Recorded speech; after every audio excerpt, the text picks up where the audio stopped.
నేను బైబిల్ దేవుడు నిజస్వరూప స్వభావాలు అని ఒక పుస్తకం రాస్తే దానిని కప్పిపెట్టి బైబిల్ దేవుడి మీద లేని నిందలు వేస్తున్నట్లుగా మీరు దుష్ప్రచారాలు చేస్తున్నారు. కనుక స్పెసిఫిక్గా 3G అని చెప్పి ఒక సిరీస్ చేస్తాను. అది కేవలం బైబిల్ దేవుడి గురించే చెప్తాను. ఈ 3G అంటే ఏంటో కూడా చెప్పాను. God, girls, guns. దేవుడు, బైబిల్ దేవుడు, గర్ల్స్, స్త్రీల మీద అత్యాచారాలు, గన్స్, మారణాయుధాలు, మారణ హోమాలు, ఈ విధంగా ఉంటుంది. అయితే మనం ఇక లేట్ చేయకుండా విషయంలోకి వెళ్ళిపోదాం.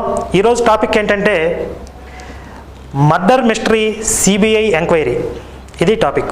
మనం పరిశుద్ధ గ్రంథాన్ని తెరిచి ద్వితీయోపదేశకాండం 21వ అధ్యాయం చూడండి. అందరూ బైబిల్ తీయాలి. ద్వితీయోపదేశకాండం 21వ అధ్యాయంలో బైబిల్ దేవుడు చెప్తున్నాడండి. ఇప్పుడు అప్పడాల బ్యాచ్ చెప్పినట్లుగా ఎవరో మనుషులు చెప్తున్నాయి కాదు, కేవలం బైబిల్ దేవుడే స్వయంగా చెప్తున్నాడు. ఏం చెప్తున్నాడో చూద్దాం.